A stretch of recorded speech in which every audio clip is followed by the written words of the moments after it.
You are now listening to the National Show with Gangsterville and McGee. The National Show, the National Show, the National Show, no show, no show. The National Show, the National Show, the National Show, no show, no show.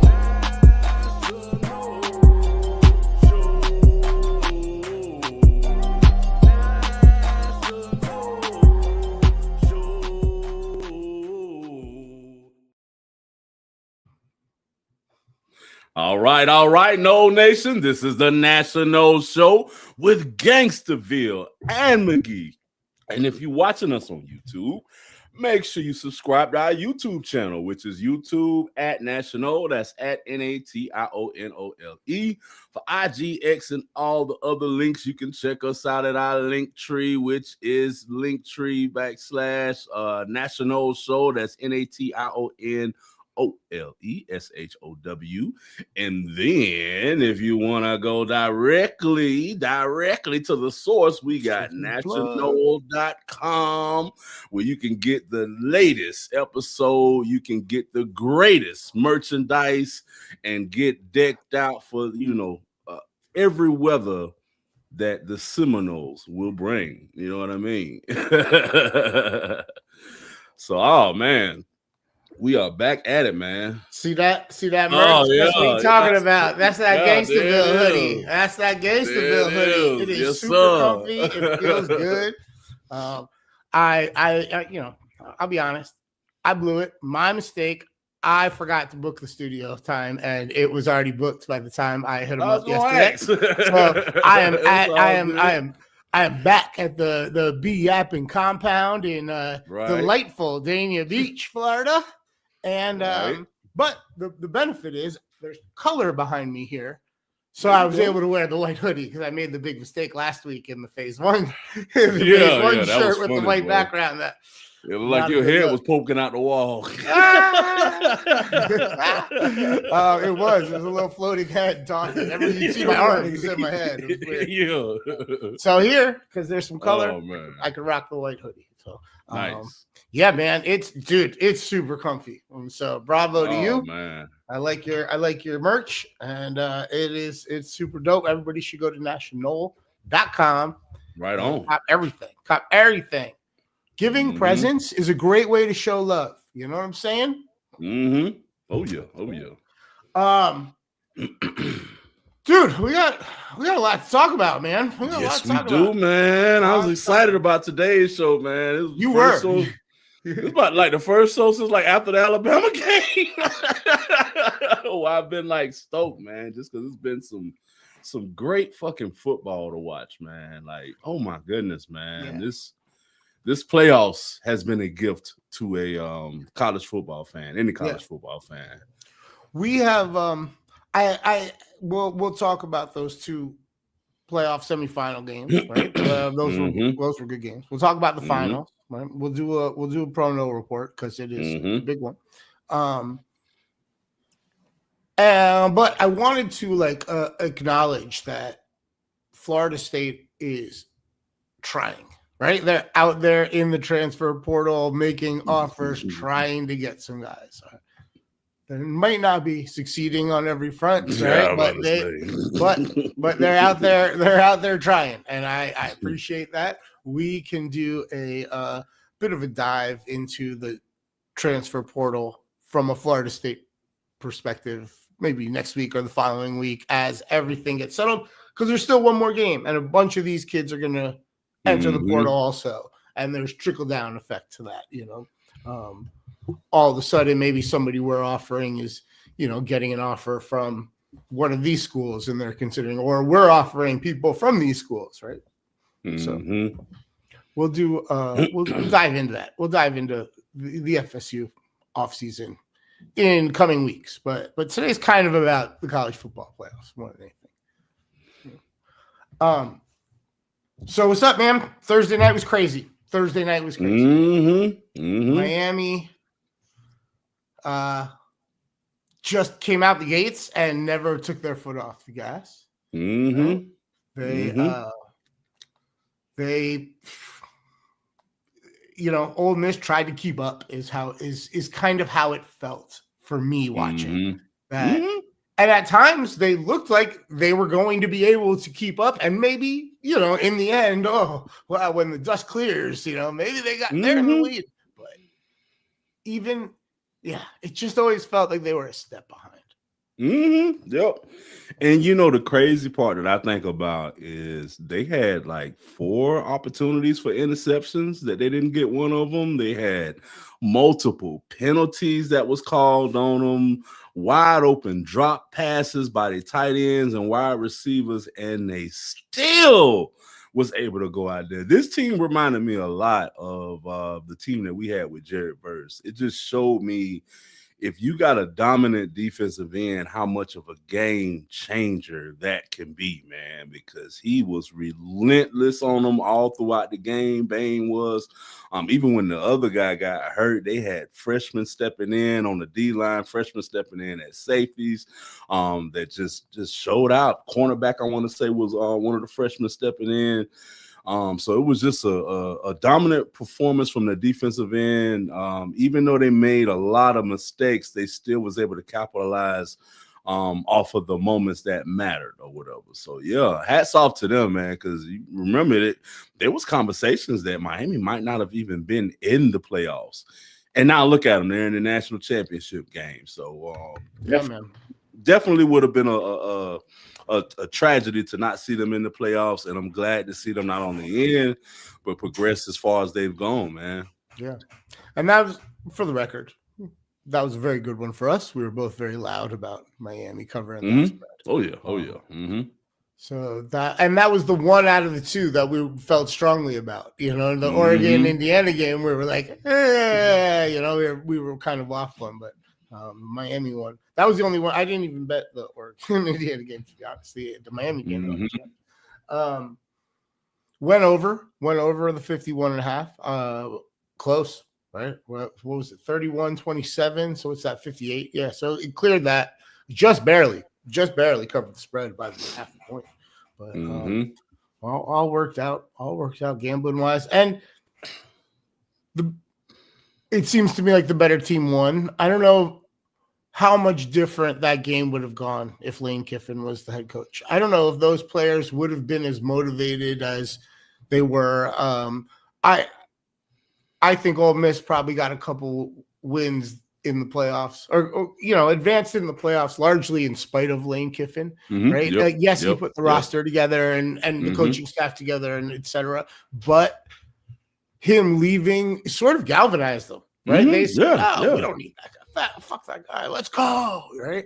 And I it seems to me like they did better because he left than they might have done. Right. But my question wasn't about the Lane. I felt like they was good without Lane, but my question was, did the fact that you got a offensive and defensive coordinator that's 2-timing, what I mean? Well, that's part of Lane leaving. Yeah. That was the aspect that I was like, because Miami, their staffers are dialed in 1,000% versus the other ones who are, okay, I'm coaching today. Now I'm going on a recruiting trail for LSU, back coaching today. You know what I mean? Did that have any effect on it or whatever? Take it from a guy who has 7 jobs. It's really hard to have more than one. You know what I'm saying? Not everybody's cut for it.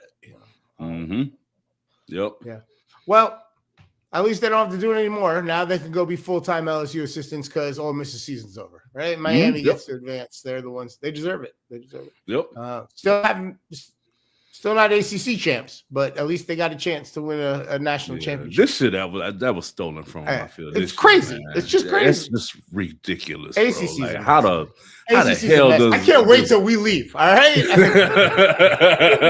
Or we'll fix it. Whatever. I'm fine with fixing it if we value it, if we appreciate it. We've been a part of it for a long time. Like, I would love to see it get better. I actually think I think this more of a regulation thing than talent, because if you look at the record the ACC has versus other conference, we're doing goddamn good, bro. Oh yeah, Or whatever. It's just and that that's not new. The last few years, it's been like that. You know, you look at like bowl matchups and interconference matchups. Shit, Florida State's constantly beating SEC people on neutral fields to start the season, right? Like LSU will tell you all about it, right? LSU will tell you all sorry about as we it, was this right? year, we got an SEC win. Crazy. Right. Oh man. All right. Well, we'll talk more about Miami when we get to the finals. All right, but let's talk about that Fiesta Bowl game. Oh man, now see, sorry, the Peach Bowl. That was the Peach Bowl. Yeah, you're right. The Peach Bowl. That was in Atlanta. And bro, like I wanted to go with Indiana, but we wanted to go with them because they had just clobbered Alabama. But then you look at all of the talent that Oregon had on the field, bro, and it's just like. And I think even though they beat them in the regular season or whatever, it's just like I don't see. I at least saw it being a close game, bro. But they went in and blew them boys out the water, man. We overvalued the cliche of it's hard to beat the same team twice. We've seen Oregon on the precipice and flirting with a natty for 20 years. Right? And we see. Oh, man, this might be their easiest path. Look, it's them, Indiana, who's never been good, Ole Miss, who Lane left, and Miami, who couldn't even get in the ACC championship. Like, we were trying to construct the narrative to put Oregon there, right? And unfortunately, we overvalued that narrative, right? Oregon, they're just not as good as Indiana this season. And they've proven it twice. Indiana's proven it twice. They're a good. That's the crazy part is they're a freaking good team, bro. Yeah, but it just Indiana's that much better. Exactly, man. Exactly. Indiana put a staple on their dominance with that game, bro. Yeah. Coaching, and I think the biggest plus that they have, like everybody else has talent. They have a system, they have consistency, they have discipline. They have smart players on their team, bro. Like they don't miss tackles, they don't miss catches. Look at Mendoza's numbers, bro. I think he barely threw over 200 yards, yet he has 3 or 4 touchdowns and only like 2 or 3 incompletions. Like he only does what he has to do, and he doesn't make mistakes. And that makes him so valuable as a young quarterback, right? As a college quarterback. There's so many college quarterbacks that don't have that. Let me not mess up. Let me just do my job. Let me manage this team, because college quarterbacks they're so close to that high school big man on campus superstar thing where they were making it all happen, and it's really hard to make that switch to all of a sudden, I just have to manage this because my coaches have developed an incredible roster and an incredible game plan, and they're really good at their jobs. They're superstars too, so it takes a while to make that switch. Not every quarterback makes that switch, and that's what has the NFL teams and the scouts just salivating. It's not that he is the fastest athlete on the field. It's not that he has the strongest arm. It's that he has the best head, right? He's the smartest quarterback available. That's huge. That's huge. Yep. And you know what else is crazy about it, bro, that I realized? So Mendoza played for Cal last year. Yes, he was used to Oregon. Or Cal is one of the 2 teams we beat last year. Yeah, we're the only Power 5 team to have a win over him, or something. It's something crazy. Like it's a silly fucking thing. Right, and the crazy part about that, when we played him, he had like 300 yards, an interception, 22 for 36. Yeah. But we just look at the difference from when he was at Cal to when he's at Indiana, man. Like, that's the coaching. That's what I'm getting at. That's what I'm getting at right there. Right there, bro. Yeah. Cignetti it would be amazing. I don't know if the Raiders can make it happen. I don't know if Cignetti would want to leave. But with that first pick in the draft that the Raiders have, if they could Mhm. somehow make an offer, because they're in the market for a head coach, if they could Yeah. somehow make the offer to get Cignetti to jump to college or jump from college and go to Las Vegas, they could Mhm. stay paired together.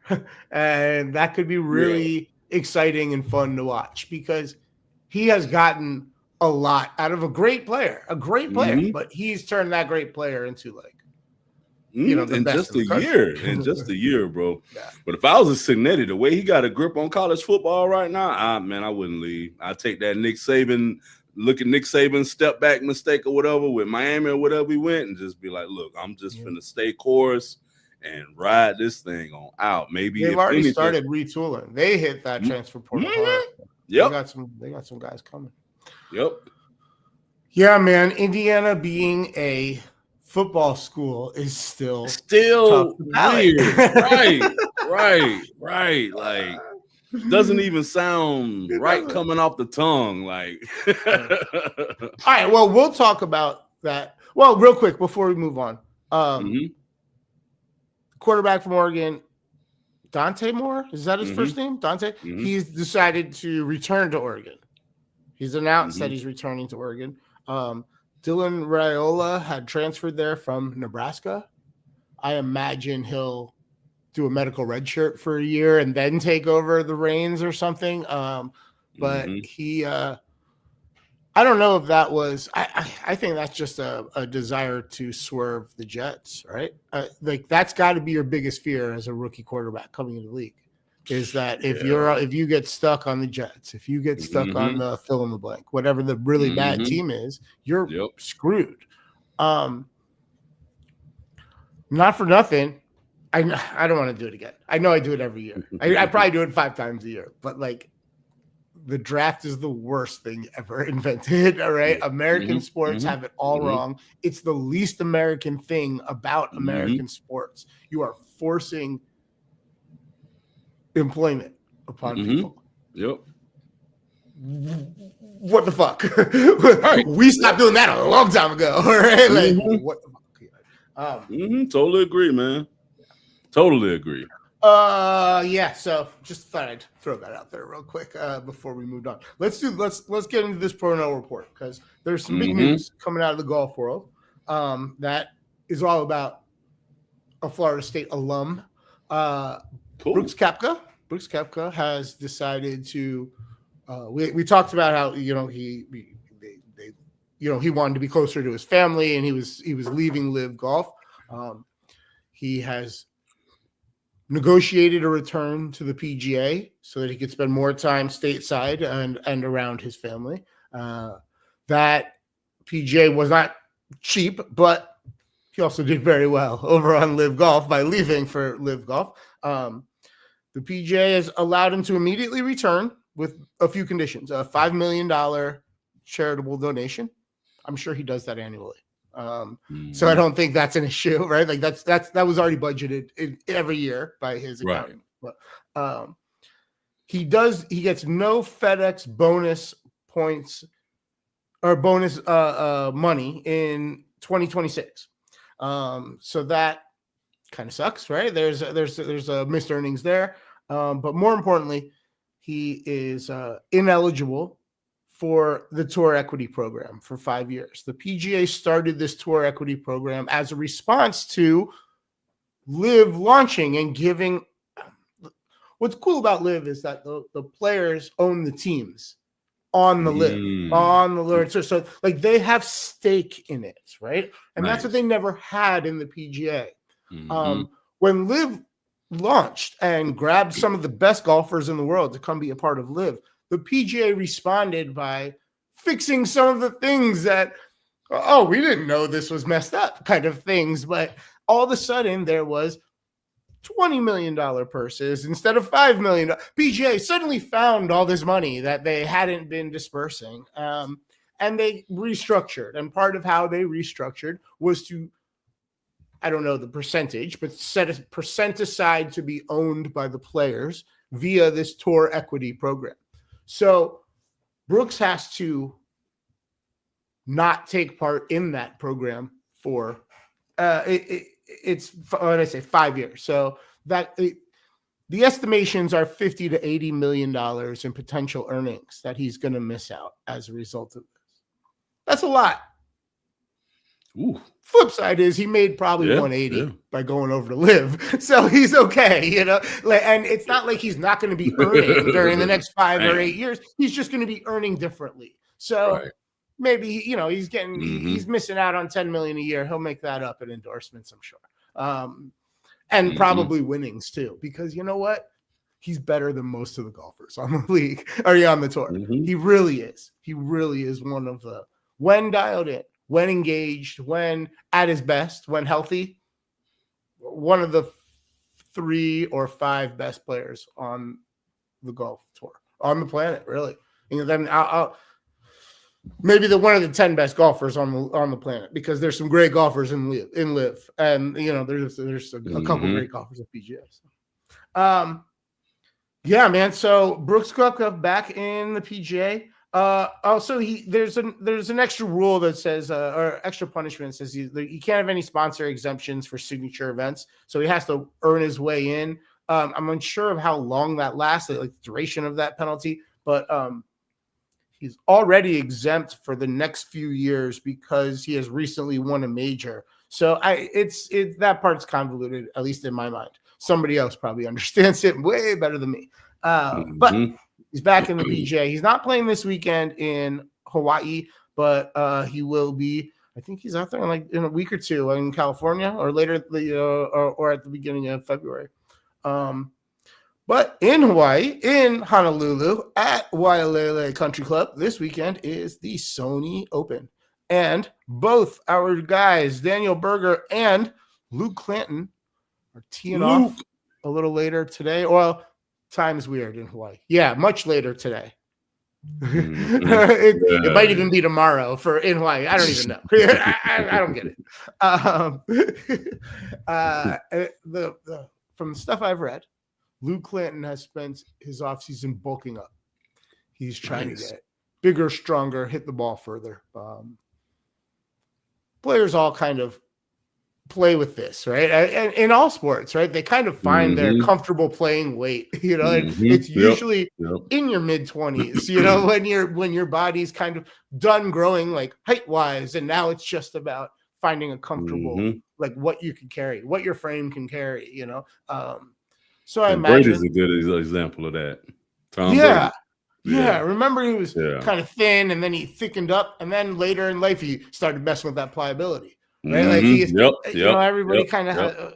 You saw a lot of baseball players bulk up and then realize this isn't good. I'm tweaking muscles I shouldn't be tweaking. Like this is weird, and then scale it back. And you see it in a lot of sports. We saw it in basketball for real for a while. Everybody remember the. Do you remember Dwight Howard's shoulders? Oh yeah, they look like 2 basketballs. Like he was carrying 2 basketballs right there, bro. Like, yes, I remember that. Oh man, straight up, bro.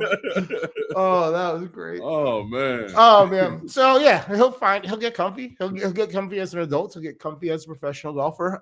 We're gonna get to watch a hell of a career, I think. So it's gonna be fun.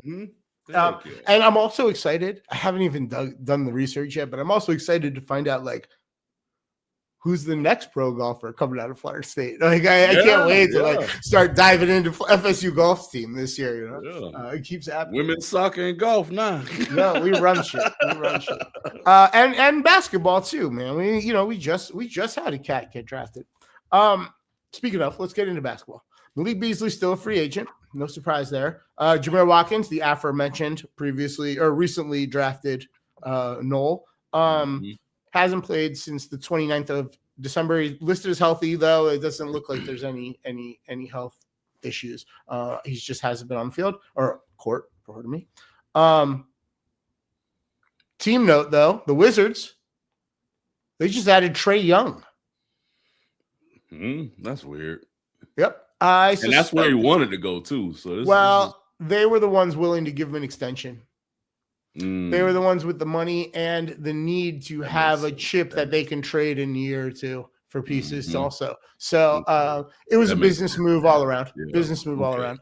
Ultimately, you're not going to see him much this season. They've already announced that he's out through the All-Star break as he's recovering from a calf injury or whatever it is, a strained calf or something.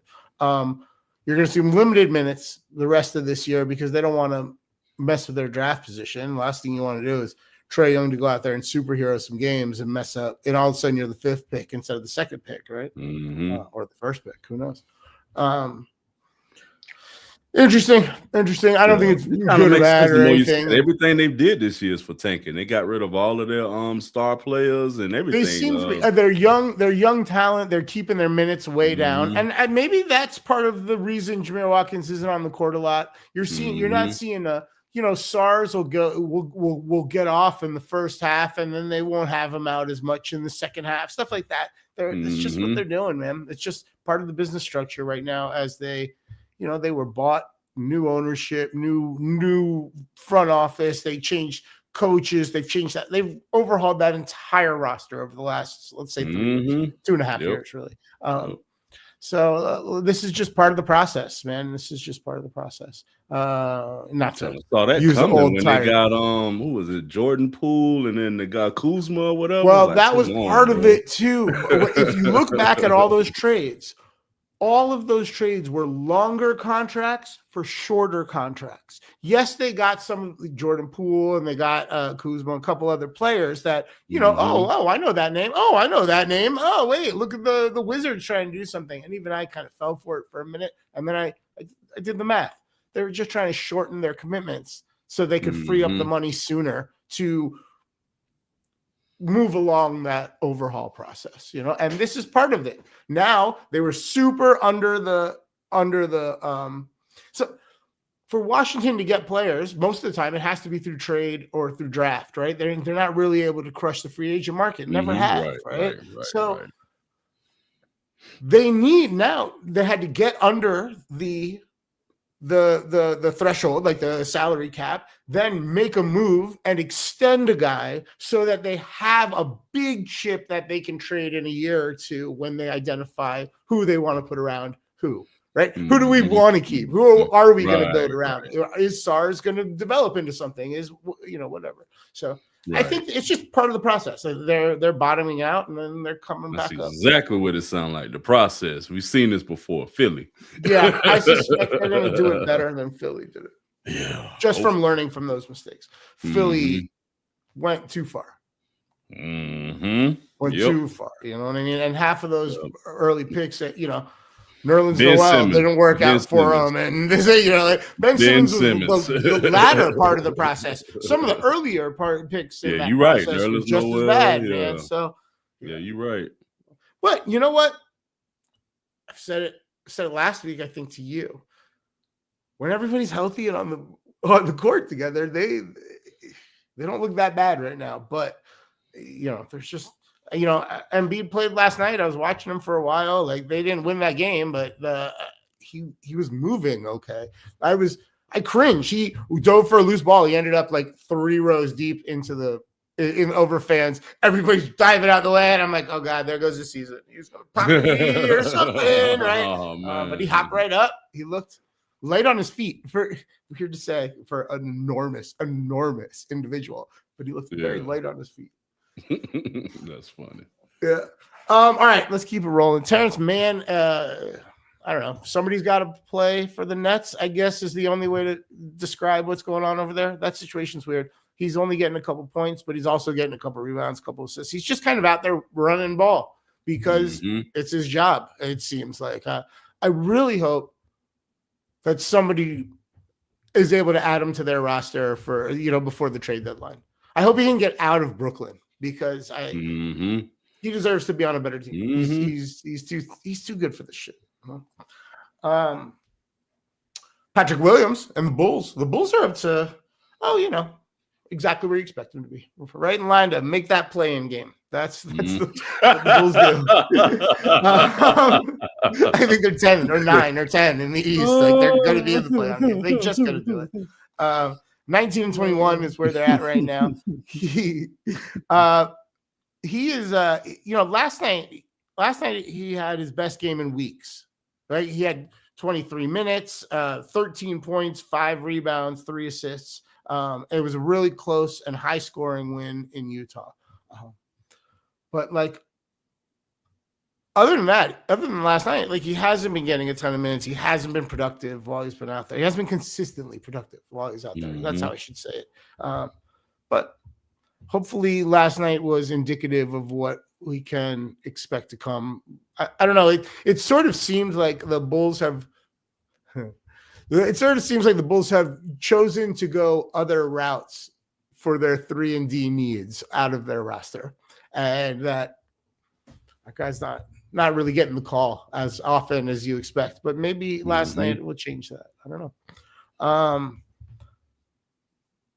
And then we get to Jonathan Isaac and the Magic. My guy is only averaging 10 minutes a game in the last couple weeks. And they're not pretty minutes. He's not really contributing much. Orlando seems to be kind of where we expected them, right? We kind of thought they'd be in the top 4 or 5 teams in the East, right? Competing for the 2-3 spot, maybe. They just got to stay healthy. Yeah, and that's a big part of when a young team's trying to get that cohesion, right? Staying healthy is the only way that happens, right? If you're spending a lot of time off the court, how do you get in sync with your guys? You know? Right. And then the other Eastern Conference team, the Raptors, Scotty Barnes and the Raptors. Scotty. 25-17 right now on the season. They're doing very well. The All-Star voting ended last night. So honestly, if he's not an All-Star, I'm going to fucking lose it. I'm going to throw something probably because he deserves it. He really deserves it. Yeah, man. He had a double-double in a win at Indy last night. 26 points and 13 assists. 13 assists is a lot. And then on top of that, 26 points, right? So that's responsible for a ton of that offense there. And on top of that, he threw in 7 rebounds, a block, and 2 steals. I mean, he's active on defense. He would make any team in the NBA better. Any team. That is the one player I wish we would trade for the Lakers or whatever, man. I'd give him a Canadian. I would trade him Jamal Murray for Scotty Barnes. I mean, we might have to add a pick somewhere or whatever, get the numbers right. NBA trades are tough, but I would literally do anything to add him to the Nuggets. He's really great. He's really great. Team player. It seems like always, he's always smiling while he's out there schooling people, right? Like he seems like he has the right. I don't know. I've never met the guy, but he seems like he has the right locker room vibes, right? Yep. I bet you he's willing on the away. Gameplay says that because the fact that he's willing to do whatever's needed on the court tells you he's a good locker room person. There's no ego. It's all about the team with him, man. 13 assists on top of 26 points. The fact that he got 26 points. The fact that he gave it up 13 times means he could have gone for 40, and instead he kept everybody in the game to the point that he got double digits assists. He's great. He's great. He deserves to be an all-star. There's no reason for me to get upset right now because I haven't seen if he's been discluded from the list yet. Right? So let me not get worked up. Right. The therapy's working, my guy. I'm a better person than I've ever been. You know what I mean? I'm handling my frustrations better than I ever had. Right. I just invented a reason to get worked up and then caught myself. I saw what I was doing, caught my pattern, and hit pause on it all. And I feel better as a result of it. See? There you go. Nip it in the bud. It's a lifelong process being a good person, or trying to be the best person we can be. There you go. Sometimes it helps to talk to somebody. All right, let's go to the Western Conference. Devin Vassell, it'll be real quick because unfortunately our guy's been still out with the abductor issue. So he's been out since the end of December. Hopefully he's back soon. He's already been ruled out for the night. So hopefully team's still been doing good. The Spurs. Yeah, they're up to they're third in the standings. What's impressive in that Western Conference standings is that the Nuggets have gone up to the second spot considering Joker's out, Valanciunas is out, Christian Braun's out, Kim Johnson's out, and AG just got back. And that's huge. Huge. He's my guy. He's the kind of in a weird way, in a team that revolves around Joker and Jamal Murray, AG is the fuel. You know, he is the heart and soul of it all. Word. Same guy he was in Orlando, just on a much better roster. Mm-hmm. And it's amazing what he's been able to accomplish in Denver. Cool. Yeah. If they get another ring, maybe. If Aaron Gordon wins 2 more rings in his career, we might have to have a conversation about him when it's all said and done and going into a Hall of Fame, largely because of how long he dominated in Orlando before he left. Like, he had a ton of fucking numbers. You know what I mean? He had a ton of stats. He could have stayed there and kept being the number one. He was the number one there. I don't know. Maybe not. Maybe not. It depends on the end of his career, of course. But I'm just saying, people forget about what he accomplished before he bounced. Yeah, just unfortunate on that Orlando team. That's why, you know, I hate to keep bringing it up, but I want to see Powell with a different organization or whatever, because Orlando could just dating way back. Last time I felt like they put together a real championship team was with Shaq, bro.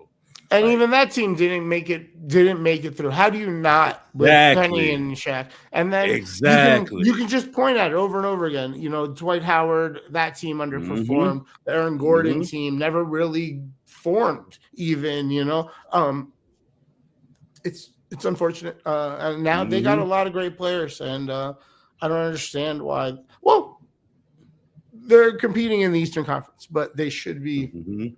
As an organization, I feel like they failed the most when they failed to keep T-Mac there when they had the number 1 pick to get Dwight or whatever. Because if you put T-Mac and Dwight together, who was the cat? He came fresh out the gates. Who would drain every 3-point shot? Who was on that team too? Oh man, he's right there. Rashard something. Rashard Lewis. Yes. No, you nailed it. You're so the reason why I know, because I got a female friend of mine that lives in Orlando, and she was in traffic, and he rolled down the window and tried to holler at her. She's like, "Some guys, he's telling me his name is Rashard Lewis." I'm like, Rashard Lewis. Like, I'm like, girl, you better get off the phone with me and holler at that man. But yeah. Oh man. All right. You want to talk about some football? Let's talk about a little NFL, and then we'll get into the so much going on with NFL. All right. So, bunch of Knowles in the playoffs, right? We love that. A couple of them no longer in the playoffs. It's the nature of the playoffs, right? Let's get into it. Ryan Fitzgerald and the Carolina Panthers. They lost to the Rams 31-34. Good game, though. Good game. He was 1 for 1 from 46 yards, and he hit all 4 of his extra point tries. He had a pretty good season, right? There was a couple games where, you know, in the middle where he had a little rocky point, but for the most part, good season. His rookie year in the NFL, and I suspect is it rookie year or second year? I think it's the second year. I think it's his second year. You're right. Regardless, you know, he seems to have a bright future in the NFL and probably right there in Carolina. So good for him. The Rams. It kind of played out how I expected. You know, that was a tough spot. That was a tough road game to start the weekend. You know, it was early afternoon. You know, it was 4:00, but for them it was 1:00 in the afternoon, and with the time change at their internal clock, and you know, maybe they weren't exactly juiced, but in the end, they stepped up. They did what they had to do, and they weren't going to lose that game, right? If you know, it just felt like whatever they needed to do at the end, they were going to do it at the end. Oh yeah. Carolina Panthers are a good young team, though. Good young team. They have nothing to hang their heads about. They are going to be a threat in the division next year, in my opinion. Yeah, and another prime example of having the right coach in place or whatever. Because that offensive coordinator, Canales, used to be our offensive coordinator, is getting the best out of Bryson Young. You remember there was time when there was question marks on his career, question marks on this year. Yeah. Well, last year, I mean, wasn't last year they benched him after a game, and then they were going to run with the redhead dude, Andy Dalton, and then he was in a car accident. And that was the only reason Bryce Young got another, got another shot last year, and he sort of redeemed himself the second half of last year with the second chance and built upon that this year. So good for him. Good for him. Yeah, they picked up the 5th year of his rookie deal. As a recognition of how hard he's worked and where he's headed. Yeah, good for him. I don't want to see the Panthers do well, but I am okay. If they're going to be good, I'd rather them be good with an undersized quarterback and give us a chance, at least have a weakness, have a weakness. And also I wonder if you have a short quarterback, should you try to I'm not saying you don't want guys with really long arms or big guys or anything like that, or great athletes, but should you try to hire slightly shorter offensive linemen? I would do the opposite and get big offensive linemen because the defensive linemen, but the defensive linemen aren't going to get smaller that you play against or whatever. No, you're right. No, you're absolutely right. You're going to have to look over them regardless. And the bigger the offensive lineman, the better the chance you got of being protected by them. So I would, go big. Hell. Yeah. Doug Flutie was able to do it. Thinking about line of sight. Yeah, I was just thinking of line of vision. Bro, Doug Flutie did it, man. Look at that big bomb he threw in on Boston College. and Drew Brees. And Drew Brees too. Yeah. But then the flip side of that is Johnny Manziel. Although he had other demons. It wasn't just about his height. It wasn't just about his height. He had other things going on. All right, let's keep it rolling. The Steelers. The Steelers, Jalen Ramsey. The Steelers. Jalen Ramsey and the Steelers lost to the Texans this weekend at home, Monday night. Texans defense. 30-6. Dramatic fashion, they went out, man. Dramatic fashion, right? It was a great year for the Steelers. Fourth quarter, though. It was a close game. It was very. You know what? You're right. The Texans. It was 7-6 for like what 2? It was 2.5 quarters or something. I talked about this with Casey O'Flynn on the Bet Your Ash show. If you're into audio format podcast, long form audio, and you like sports gambling, check out betyourash.com. So I talked about this last night. He was. It was.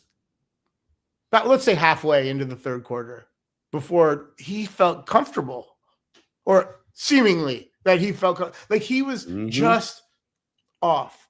And I couldn't, there wasn't like an injury or anything, but I'm presuming that that's exactly the impact that going to your first big playoff hostile crowd type moment as a quarterback, that's what it does to you. Yep. Oh yeah, that's a tough spot. That's a tough spot, and it doesn't get any easier for him. We'll talk about that in a minute, though. We'll talk about that in a minute. So Jalen Ramsey had 4 tackles in the game. He had a fantastic season. He was a big part of that defense all year, and that defense was really, really kind of carried that team. Definitely. Going to be a whole lot of turnover. End of an era with Tomlin leaving. And I imagine Aaron Rodgers won't be in a Steelers uniform if he's in any uniform at all. Yeah. There's I a feel lot like of the only way we see him next year is maybe he waits until halfway into the year, see who gets hurt, who has a good playoff run, and gets signed. Kind of like Phillip Rivers play. But not 5 years. Yeah, he's not right. Yeah, you might be right. If somebody gets hurt, he's going to stay in shape. He's going to stay in shape, and someone's going to get hurt, and they're going to call him. It would be wild too.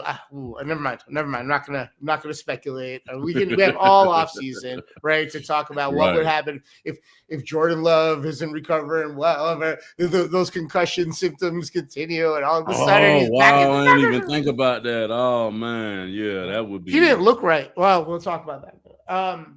And he's at that podium. He stood up for the Green Bay coach or whatever, LaFleur. Yeah, LaFleur. Or LaFleur. So I can see that. Yeah, I can see that. He always liked LaFleur.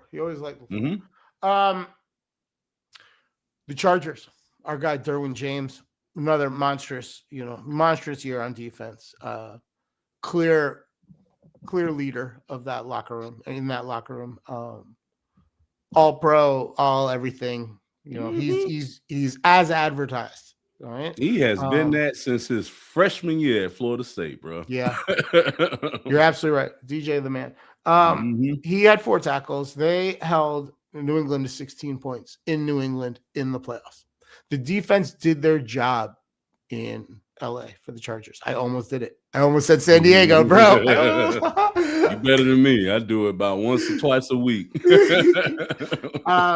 It's an offensive issue, and specifically it's an offensive line issue. Yes, they could use an extra weapon. Every team can. Yes, they could use a little bit of running back depth. Every team can. What the Chargers need more than anything else is an overhaul of that offensive line. They need to spend every single draft pick. I'm exaggerating, obviously, but they need to crush the offensive lineman, side of this draft or portion of this draft. They need to bring in 3 guys, and 3 guys of character and note and potential. And then they're also going to have to sign some guys in free agency. And they're also going to have to trade. And, they're really going to have to overhaul that offensive line. And they need to do it because it's their responsibility. When you have a quarterback that good, it's your responsibility to keep him healthy so that he has a chance to achieve, what he's capable of achieving. So, yeah, man. Harbaugh and the Chargers, it's on you. You know what I mean? You guys got to hire. It's really it's on the big office guys upstairs. You know what I mean? Like they have to bring in all the offensive linemen possible and keep them healthy. Maybe invest a little more in that training department. Whatever you need to do, but you got to keep those guys healthy, and maybe even an offensive line coach. But definitely bodies. Definitely bodies. Jaguars also lost. These are all I figured I'd start with the 4 losing teams, right? Jaguars lost 24, or they had 27. The Buffalo Bills had 27 points in Jacksonville to pull it off in the end. I made the joke on the Bet Your Ass show. I'll make it again because you'll appreciate it. Trevor Lawrence had an amazing year. And then when the season was on the line, he went right back to being Trevor Lawrence. Liam Cohen really got the best out of it. Really got it was amazing that we were legitimately talking about whether or not he was fixed. Was Trevor Lawrence fixed? Oh wow. Maybe this is just a step in that direction, and maybe he'll continue to work with a great head coach who believes in him. If I'm the coach of the organization, I'm still drafting a quarterback next year. Yeah, I am too. I'm getting. I mean, you take one of the guys in the second round that should be drafted in the third round, or whatever. You Trinidad Chandler serves with something there like that would work, At least perfect, like a project. A dice roll. If something, if he all of a sudden excels and the following year you have a starting quarterback on a rookie deal. We just talked about this with Russell Wilson. Yep. It's beautiful. It's why Washington was successful 2 years ago and potentially going to be successful again once Daniels comes back from that injury. It's the goal. It's the goal, right? And you look around the league and you see other teams doing it. And if you can get into that spot, that's your best chance as a relatively new head coach and a team that needs direction, etc. Plus, you get to pick your guy, and you don't have. If there's a way to not have Trevor Lawrence as your head coach as your starting quarterback without being the bad guy that had to just cut him or whatever, you kind of need to do that. It's a bad habit he has. And I feel like he needs some pressure applied to him. He needs some competition applied to him. You know what I mean? Because right now, the backup QB position hasn't been like he's looking over his shoulders. And it's been like that for the last couple of years. Right.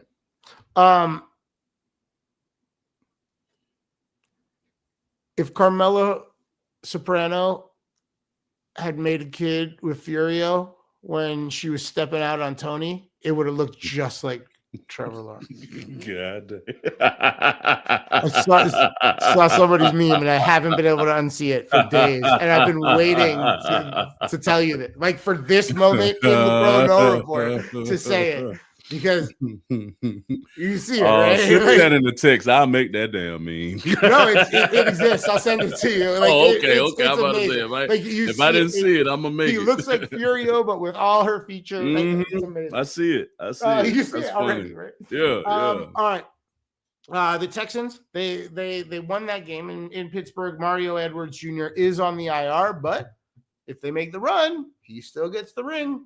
So I'm sure he's excited. I'm sure he's bummed out that he's not on the field with his guys, but I'm sure he's excited. He's still out there dominate, man. That defensive end from Alabama been making noise, man. That defense held it down, man. Really held it down for them with CJ Stroud. Like, they better not start off that slow against the Patriots this weekend. That should be real bad. That uphill battle will be bigger, tougher. Tougher. The Bills, talked about them getting the win in Jacksonville. There was a Keon Coleman sighting. He got a big 36-yard reception. It's the only throw to him. It was in the second quarter. It was near the end of the second quarter, right before Josh Allen scored the first touchdown to take the 10-7 lead. I don't know. It was a critical play. He caught it. Maybe throw to him a little more often. Just an idea. Somebody gonna be throwing to him next year. Shit, right? I have this weird feeling he's going to be on the same team that Harbaugh ends up coaching. One of the teams that get a new coach is going to go shopping heavy, and he's going to be part of that haul, that shopping haul. The 49ers got a win in Philly. Philly underperformed this year, which is saying something considering they were the higher seeded team in the playoffs. They just should have been better. I think they've already fired their offense. Yeah, they already fired the OC. And probably gonna I don't see AJ Brown coming back either. Another guy like Keon, he's gonna be on the block. Man. Yeah, they misused the hell out of him all year. Man. If I was him, I'd be didn't use. Yeah. There you go. It's not even that they put him in the wrong spot or to succeed, or they just didn't even try to incorporate him into the offense. Sometimes it was very weird. Yep. It's like they thought he was going to be able to be a decoy, but in order, why would you use that's like using Randy Moss as a decoy. And even if you're going to use him as a decoy, you got to feed him consistently in order for them to respect it as a decoy. Look at the one game where they did feed him. He went the fuck off, bro. Dominated. Yeah. It's hard. I forgot who said it, but it's reminiscent. I think Stephen A. said it. Reminiscent of T.O. in San Francisco with Jeff Garcia. Man, he's gonna be catching fucking bombs from Fernando Mendoza out in right next year. right. He's gonna roll in there and be like, "Who the star? I'm the star. Let's go!" Right. It's gonna be great. So the Niners, they got the W. They lost George Kittle though. A whole lot coming out about the practice facility being built too close to some nuclear waste, and it's leading to more injuries on the 49ers than other teams this year.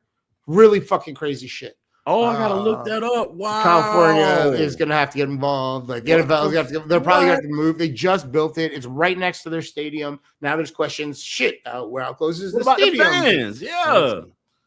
That's crazy, bro. You don't expect that shit to happen in California. That's the place you expect to be on point with the environmental issues. Wow, that's crazy, bro. I joked. After I recorded the show, I didn't think of it during the show, but after I recorded the show, I texted Casey O'Flynn last night, and I joked that they're going to end up leasing the Oakland Coliseum for a few years while they build a new stadium in San Francisco, and it's going to be fucking awesome, dude. It's going to be awesome. His whole, what he was talking about on the podcast, the whole show, it's fucking San Jose. It's so far, right? Like it's so far of a drive. So everybody in San Francisco can't really get down there. There's no public transportation. If they start playing at Coliseum, everybody in San Francisco, everybody in the East Bay can take BART right to the games. And it's awesome. The Coliseum, the problem with the Coliseum that the Raiders had wasn't that the location, or it wasn't that at all. It wasn't that people didn't come to it. The problem was it was an aging building that was beginning to fall apart. If you only know you're there for 2 years or 3 years while you're building some gorgeous facility, you just throw a party and have a good time. You know, right? It's like if you know you're not going to get your security deposit back, you might as well trash the place. You know, invite all your friends over and turn the music up because who cares? Right? Yep. They now will be at the 49ers. So they will be at Seattle next week. Our guy Tatum Bethune did not play. He is on the IR. He's out for the playoffs. It's too bad. He had a great season, but he's part of that conversation of 49ers having more injuries than they're supposed to be having. Renardo Green he only played because of injuries or whatever. Right. He was only out there because Warner was injured and everybody else was injured and everything. And that's the point. You know, Purdy was out for a while, like everybody. And they still don't even know what caused fucking Christian McCaffrey's injury last year. And now they're wondering, oh shit, maybe it was this. And it's crazy. It's really crazy. It's crazy. It's gonna pop your dome when you read it, man. Really. So Renardo Green did play this past week. He had 1 tackle, but they also very noticeably avoided throwing to his side. Well, it just so happened to be that he was covering AJ Brown, which might have been the easier side. And he ain't gonna throw that way anyway. Yeah. So hopefully he's able to help them up in Seattle. That's a tough draw, man. I know that rivalry has been getting more intense over the last 15 years. Divisional, you know, they play twice a year anyway. This will be their 3rd time. Seattle's very good, but Sam Darnold can make mistakes. Their defense specifically is very good. 49ers defense is, it's just the best defensive coordinator in the sport. That's just it. You know, it doesn't, it's not even about everybody being out there because they're not even close to fully staffed or fully manned. But that defense is solid. I don't know. I like the under. It's fluttering around 41. I think it's going to be a very low scoring game. And I think, I think Seahawks might start slow in the first half after a week off too. So we'll see. What else we got? Oh, the Rams. They won at Carolina, like we talked about. They have another really tough draw going to Chicago. It's the last game of the weekend, I think. I think it's the Sunday night game. It's going to be cold. Yeah. Yeah, it's gonna be cool. Can't slip windy. That Chicago team, man, they came back last week or whatever. So and they've been doing it all year. Yeah, but you can't rely on that. Oh yeah. Be like CJ Stroud and like not really engage until the end of the 3rd quarter, and because we're all good. We could be behind 11 points with 4 minutes. No. I just mean like they're gonna have to keep the pedal to the floor the whole game on them. That's what they should try to. Rams. Even with Stafford, I know Stafford fucked his hand up or his finger up or something. So that and it's going to be cold. That sounds horrible. So, but it's the defense that's going to have to win it for the Rams. And that includes our guys. Braden Fisk had 2 tackles and a sack this past weekend, and Jared Verse had 1 tackle and 1 big stuff for tackle for a loss. Nice. Yeah. So I think that's going to be the big game. All eyes on that game. Lastly, Joshua Farmer is on IR for the playoffs, but the Patriots are at home. They're hosting Houston. It's going to be Patriots. Both teams have a Noel on IR, have a pro Noel on IR. So that's the pro Noel Bowl. Pro Noel IR Bowl. Right? Yeah, that is your Pro Noel report for Thursday, January 15th, 2026. Still got to get used to saying that. Weird, right? Let's talk about this national championship. The spread started at 7.5, went up to 8.5.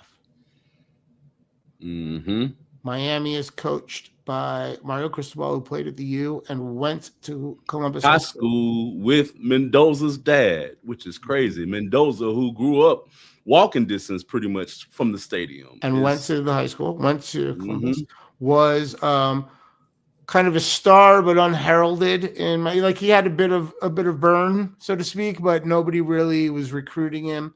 Right. Went the small school route, wound up Cal and then Indiana, but is still a Miami kid, right? He's a Cuban American, Miami Cuban American, right? Very smart kid, very intelligent kid. Mario Cristobal also Miami Cuban American, right? This is like, Indiana's biggest donor, Cuban American. Most of Miami's, fan base and donor base, Miami Cuban American. This is the most bilingual football event ever. Like, this is like a really big deal. It's kind of the bilingual Super Bowl. It's definitely the Cuban American football, the sport Super Bowl, right? It's a big deal. And then a month later, Bad Bunny's performing at the Super Bowl. We are really getting there as a society. We are really trying, even though not everybody wants us to get there. We are really trying, and I like it. I like it. Geez, we were texting during that Indiana game. Indiana's amazing. Nobody's stopping them. They're winning. 7.5 points is a lot, I thought, when the spread came out. Okay, but I still talked to myself, Indiana. Then it went up to 8.5. And now I'm wondering, holy shit, everybody's on Indiana. The money's really coming in on Indiana, so the line keeps moving. I'm gonna wait till kickoff. I'm going to see if that number doesn't get to 9.5 or 10.5. If like the money's really heavy on Indiana, some book will offer it at 10.5 to try to mitigate some of their risk. If that happens, I'm jumping on Miami plus 10.5 or even 10 or 9.5. Yes, Indiana's the better team. I think Indiana's winning this game, but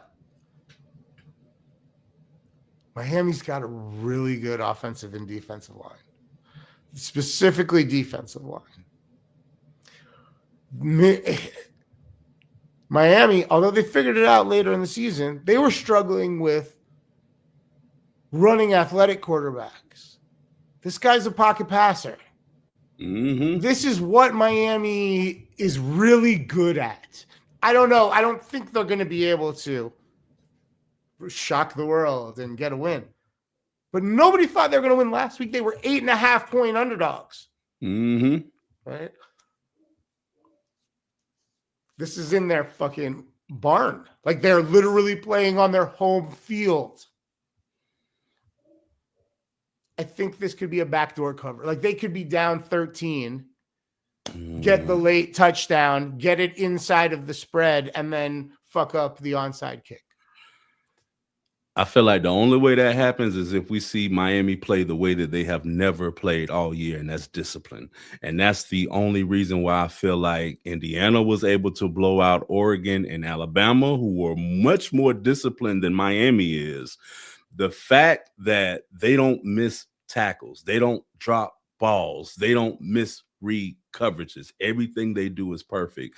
And though Miami has been winning, every game is kind of sloppy to a T. You got a fumble here or not so much on lucky defense, though. Not so much on interception that they got or whatever from the line of scrimmage from the game before or whatever. Like, a lot of what they happen has come off of either big plays that's made off of the mistake on the other side of the ball, bro. Or the and then on top of that, discipline though. I really do. It's the offense that's a little reckless. That's where the mistakes have been. 4 dropped interceptions last week, bro. Yeah, but if they had 4 opportunities to intercept the ball this week, they're not dropping off 4. You know what I mean? But that's just one example, bro. Right, like, but that's my point. It's a small sample size. Yeah, you know but no, it's more than that, bro. They got a couple missed tackles. They got a couple situations where they didn't lock. I go back to the Alabama game. Yeah. When I saw Alabama went for a fourth down play, and the Indiana coach, the look in his face was like, "Bitch, you gonna try me like that? No, like really? You gonna try me like that? That's how it's gonna be." Indiana's no joke. There's no way I see them losing this game. I really don't. I hate saying it. Like this is. I don't see Indiana losing this game, but I don't think it's going to be a blowout. And the other thing is this: Vegas makes a lot of money. That's how they build those casinos, right? Mm-hmm. All the fucking money is going to be on Indiana, right? All the money's going to be on Indiana. That's how you know it's going to fucking go Miami, right? Like they're not bad at their job. They made a number so big that because they know everybody loves Indiana, everyone's going to jump on Indiana, and they know that gives them a whole lot of points where they can get really paid. But so, I mean, look at the last couple of games. They was just too big a number. They was plus. You don't think Miami would have beaten Ohio State last week? I mean, not Ohio State. You don't think Miami would have beaten the same teams that Indiana has beaten? You don't think Miami would have beaten Oregon? They would have beat Oregon, but they wouldn't have blew Oregon out the way Indiana did. I know that for a freaking fact, bro. They wouldn't have blew Alabama out the way they have. They haven't blown nobody out all year the way that Indiana has blown out these top teams the last couple of weeks, bro.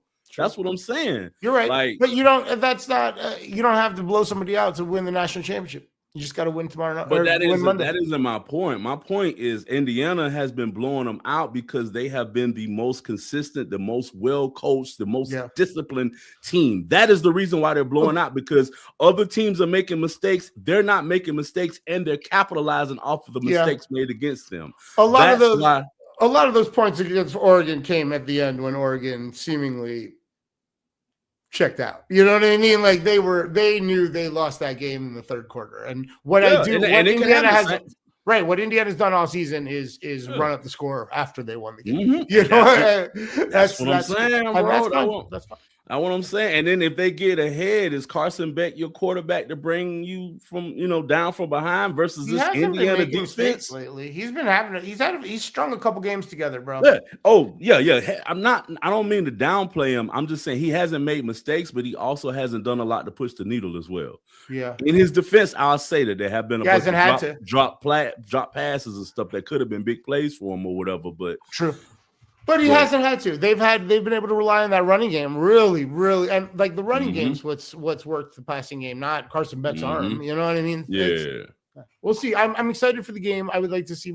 I think Miami will give it a shot. I think the fans will keep them in it. It might be close at halftime. Indiana's winning by at least 10 points, minimum 10 points. I'll say. Well, I'm interested to see where the spread ends. I'll probably even say 14-21 because I could see it being a close game, and then out of kind of like how Indiana goes, close game, fourth quarter they win it, and then they just start adding on points and stuff. Yeah, same way Florida State and Miami was. Remember? Yeah, maybe you bet Miami in the first half because the halftime score could be close. But there you go.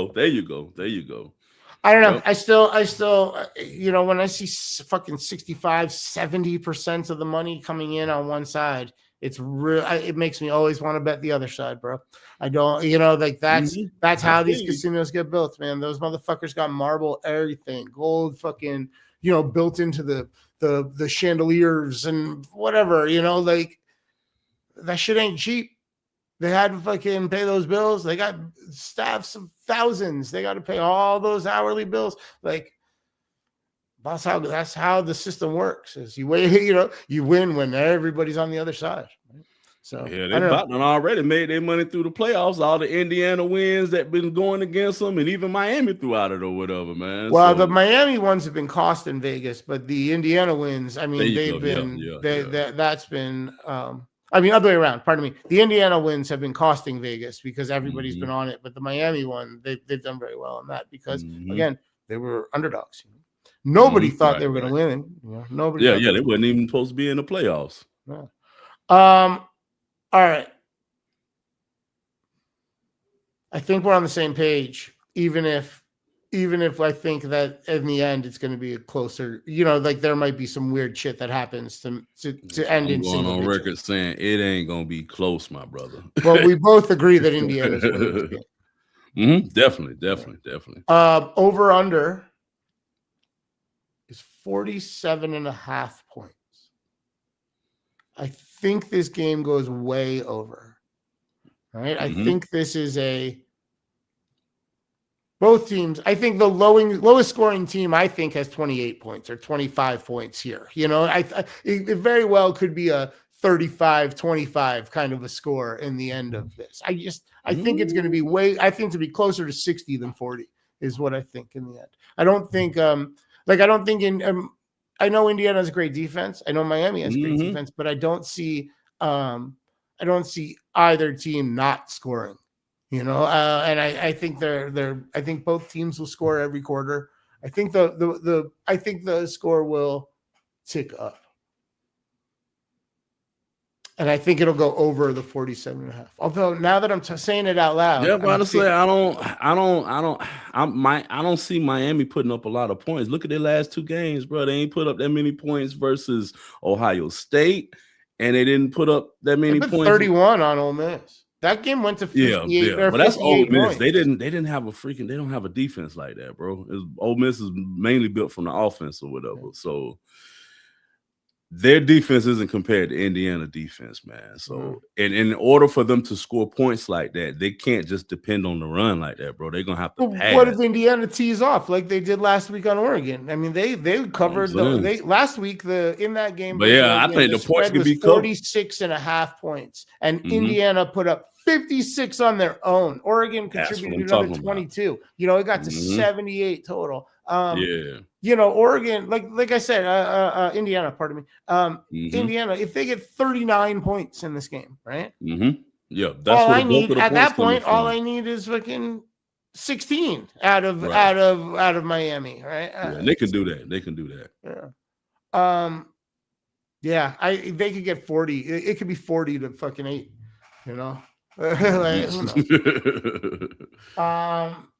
I'm leaning towards the over. I'm leaning towards Miami plus points if the number gets up to 9.5 or 10. If it goes back down to 7.5 or it stays at 8.5, you're probably right. I'm probably jamming Indiana, but I'm leaning towards the over. Word. All right. We said it was a big show, man. This is the longest one we've done, probably. Let's wrap it up. We appreciate you watching. If you're watching on YouTube, make sure you're subscribed and you turn those notifications on, especially in the off season when you never know when the show comes, if it comes at all.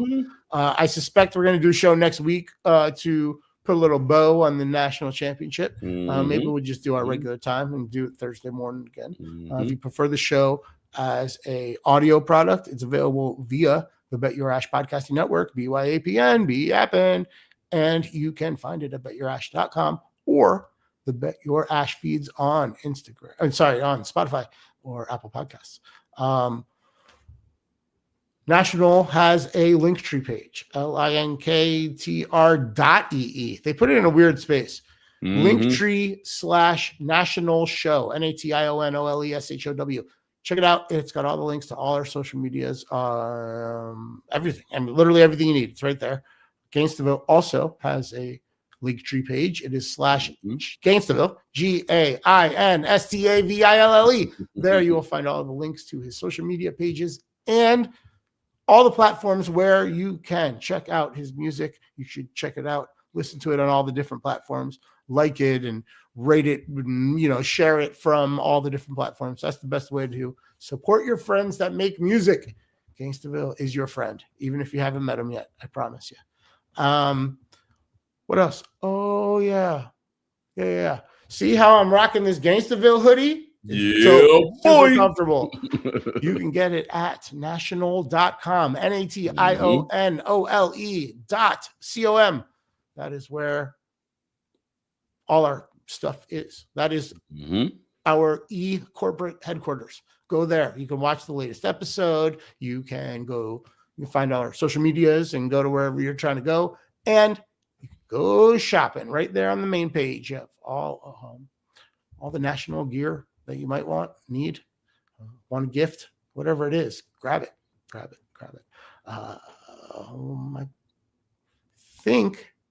I'm pretty sure. You tell me, is that everything? That is everything, my brother. Well, whether we're in the natty or not, it will always be Go Noles. Go Noles. And you have just finished listening to the National Show with Gangsta, Fizil, and McGee.